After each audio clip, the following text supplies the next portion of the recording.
Hi everybody, I hope that you're all doing really well. So today I'm coming to you from a slightly different location because I am currently on holiday in Fuerteventura. Just sat in the villa that me and my parents are staying at, but I brought my tripod along with me just for the hope that I might be able to have a little bit of quiet time to do videos, and my parents just went out, so I thought, yes, perfect time. So here we are, this is holiday me.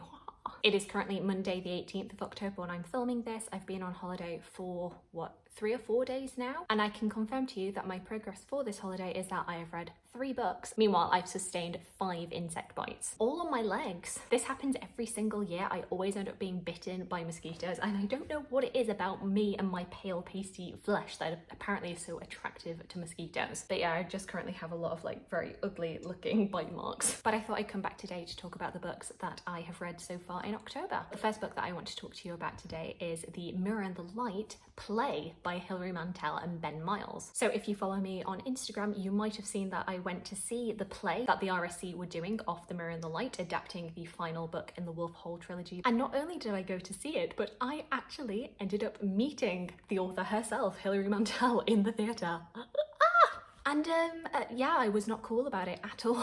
Me and my housemate had booked to go see the show, and we booked for stall seats, right at the back of the stalls. And we get into the auditorium about to go take our seats, and I heard somebody just at the corner of my eye, I could hear them saying, "Oh, could you sign this for me?" And I was like, "Oh, what famous person has come to see The Mirror and the Light?" And I just turned to see who it is, and I was like, oh my god, it's her. So yeah, apparently Hilary Mantel is just going to as many shows as she can, and she was so lovely, and she signed my program, and I bought the book of the play as well, which she also signed. And yeah, I didn't know what to say to her, to be honest. I was just kind of there like, oh, it's amazing that you're here.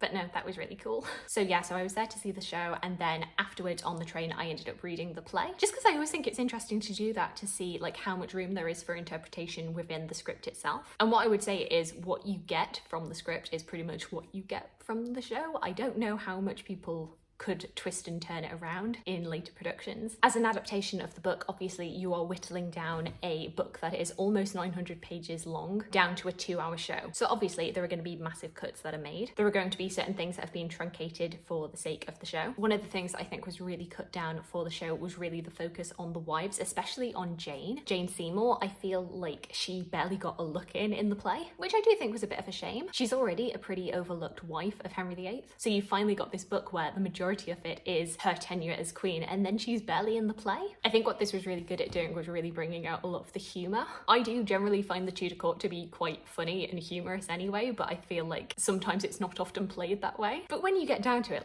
it's kind of ridiculous what's going on. It's kind of ridiculous, these games that all of these courtiers have to play. And I think this play adaptation really got that. The knots that these different men are getting themselves into just to appease their king, I found it funny. But obviously what the book of the play is never going to get across are these performances. And I think that's where this show really shines, is in actually seeing it on stage, and particularly seeing Ben Miles as Thomas Cromwell. Because I've listened to his versions of the audiobooks for the Wolf Hall trilogy, I just felt like there was such a seamless transition into watching the play that it was almost kind of weird to hear other voices voice the other characters. And this is turning less into a book review and more of a play review, but I would just say, if you're in London, if you get the chance, if you are a fan of Tudor history, then I would definitely see this. But I wouldn't say that this is a great play to go to if you have no knowledge of the Tudor court to begin with. If your knowledge of Tudor history is kind of patchy, then I would avoid it, because this play is really not going to do much in the way of explaining itself, explaining what's going on. It kind of assumes that you do already know all of these characters and everything that is going on. It assumes that you are going to pick up all of the foreshadowing that is going on in the play. So yeah, that is going to limit how many people can really enjoy it. So I would say book first, then the play. The next book that I read was Ruth by Elizabeth Gaskell. This was the book that I was reading for Victober, and actually now that I'm talking about it, I feel like I can't talk about it without also talking about another book that I read whilst I was on holiday, which was Summer by Edith Wharton. And the reason I'm kind of lumping these two in here together is because the plots of these two books are really very similar. I just kind of link them in my head and I think about them kind of interchangeably. Both of these books follow young naive girls who are wanting adventure in the great wide somewhere, who are very bored with their lot in lives, when suddenly a mysterious handsome young man comes to tempt them. And of course course, drama ensues, and the realization comes a little bit too late that these young women should have resisted the temptation. And I feel like it's fair enough to kind of link both of these together and describe them this way, because I feel like, you know, in terms of location, in terms of setting, yes, these books are very different, but they are basically the same thing to me. Ruth obviously being set in the Victorian period, because that's when Elizabeth Gaskell was writing, whereas Edith Wharton was writing in 1917, and I think her book is meant to be around that time. Oh, plane going past.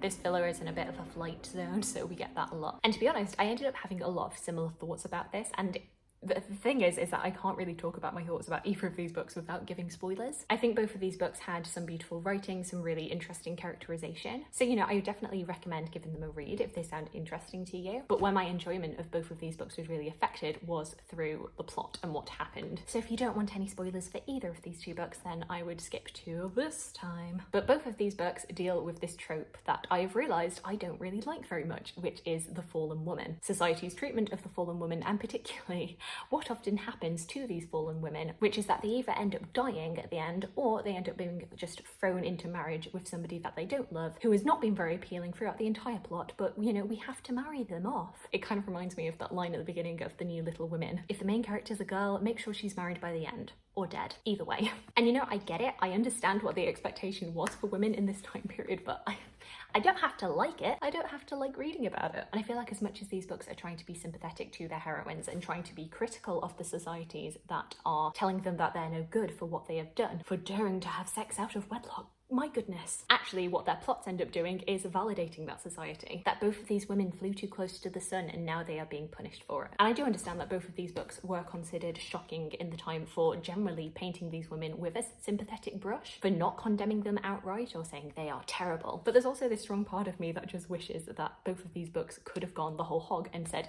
yeah, society was wrong. They shouldn't have treated them like this. And not only that, I'm going to give you a positive ending for both of these women. I would say out of the two of them, I probably enjoyed Ruth a little bit more. There were parts of Summer by Edith Wharton that I found just a little bit tedious. For such a short book, I felt like there was a lot of filler in here. And there were also moments where we didn't really get much of an explanation. We were just kind of fast forwarded through the plot. I feel like there was a whole build up of the affair that I just did not get to see, and I was kind of frustrated by that. Whereas Ruth is a little bit more slow paced. You do get a lot of time to build into this story and to all of these characters. And Ruth is taking place over a longer stretch of years, whereas Summer by Edith Wharton is just one eventful summer. So yeah, I at least am grateful to both of these books for introducing me to the fact that I really do not like this fallen woman trope, or at least I don't really like how it's often portrayed in these books. The first book that I actually read on my holiday, in fact I pretty much read most of this on the plane here, was Get a Life, Chloe Brown by Talia Hibbert. This was a book that I picked up because obviously I have heard nothing but good things about it on BookTube. It's been a very, very hyped book. In this story we are following 31-year-old Chloe Brown. She is chronically ill with fibromyalgia, who feels like she's not really living her best life, and decides to take it upon herself to make a checklist of different things that she is going to do to help her to get a life. The first one of these being to move out of her family home and get a place to herself, but are also including things like go on a drunken night out, go camping, travel the world with just a travel suitcase, and also have meaningless but thoroughly enjoyable sex. And along the way she comes across her flat's superintendent Red, who she starts off thoroughly not liking, but eventually upon getting to know him decides that he would be the perfect person to take her through her bucket list. And of course this is a romance, so as they both get to know each other they realise that there may be more to the other than first appeared. And yes, like I say, this was the first book that I read on holiday, and I basically flew through this book. I really, really enjoyed it. It's really good fun. The writing is very accessible, very witty. I will say this book does get a little bit saucy at times, so keep your eye out for that. It was actually quite funny. I was on the plane reading this and I was thinking, oh, this is really, really cute. I feel like my mum would really enjoy this, and I told her as much.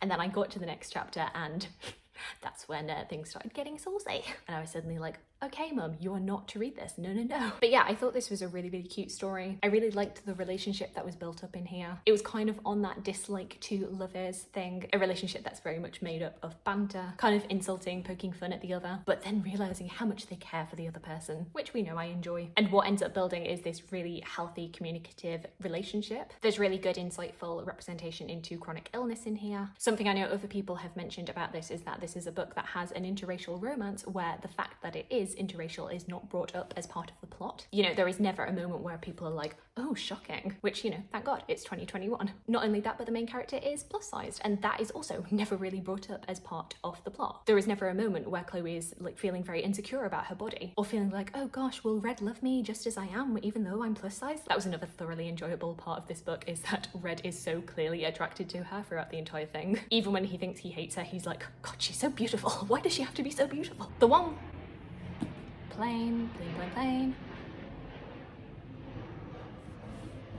The one thing that I will say kind of let this book down for me was the ending. And once again, it is a plot thing that happens. But what I'm going to talk about is something that is quite a common trope in romance books. So once again, there are going to be spoilers. Fast forward to this point if you don't want to hear. And that is the third act breakup. Towards the end of the book, there are a couple of instances where Chloe and Red end up having an argument, and it completely derails things. And particularly in the last like 30 pages or so, there is a big blow up where suddenly they are not talking to each other. You genuinely get to a point where you think they're not going to end up together by the end of the book because there just aren't enough pages left. And I personally didn't love it because it just kind of came out of nowhere and it felt very out of character. And I think because Talia Hibbert had done such a good job of building up this very healthy relationship where they do communicate with each other, where if they have an issue with each other, they just talk about it like normal humans. So that for them to suddenly go off on one and be like, I'm not talking to you anymore, I'm not even going to listen to what you have to say, just felt so out of character. And even when Red is apologising to Chloe and saying he'll never do it again, there's this moment where Chloe is like, no, I was so upset when you left me and I just cannot have anybody have that sort of sway over my emotions, no.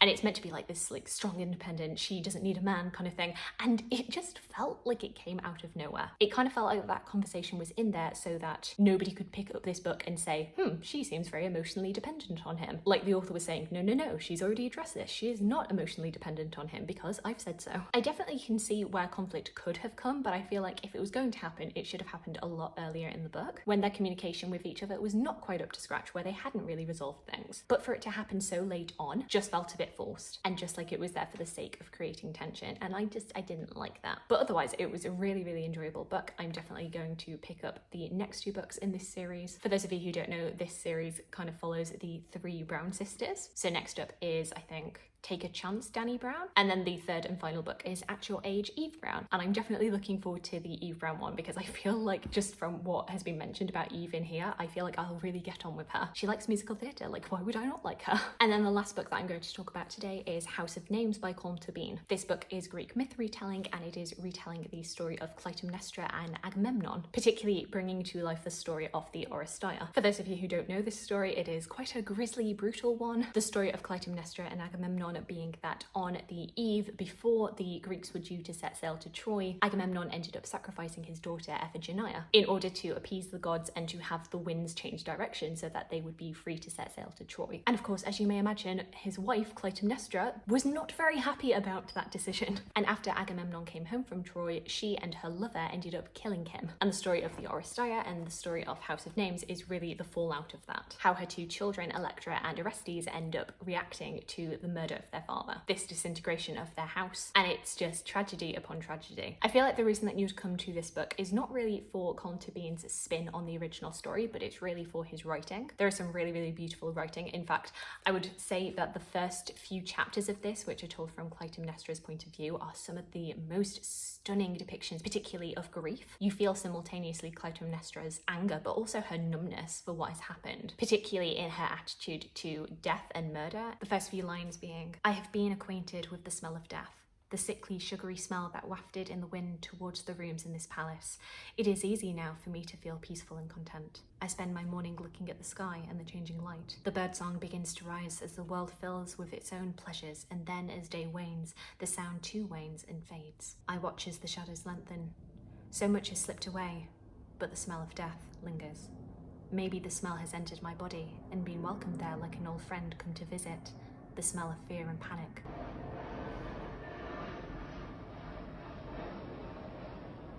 The smell is here like the very air is here. It returns in the same way as light in the morning returns. It is my constant companion. It has put life into my eyes, eyes that grew dull with waiting, but are not dull now.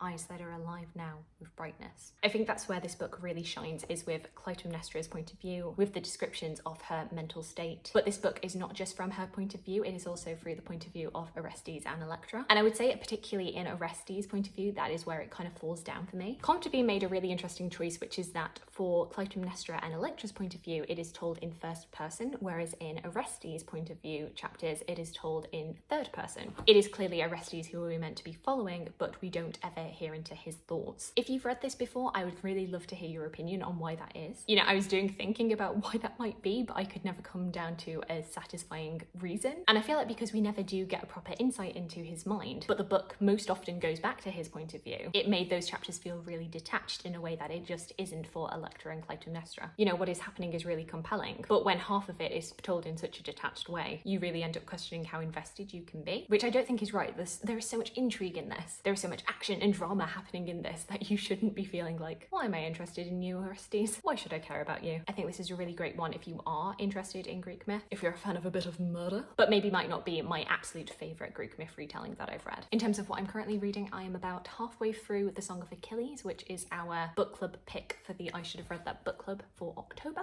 This is a reread for me, as you probably already know. It's a book I love very much. Out of my holiday books, I've also just started reading Hurdy-Gurdy by Christopher Wilson, but I'm only about 6 pages into this, so I can't give you any thoughts on it yet. But yes, that is everything that I have to show you today. Do let me know about any of the books that you are currently reading. Have you read anything that I have? Let me know what you thought. I'd love to hear from you. I hope you're having a fantastic, fantastic day, and I look forward to talking to you again soon. Thanks. Bye.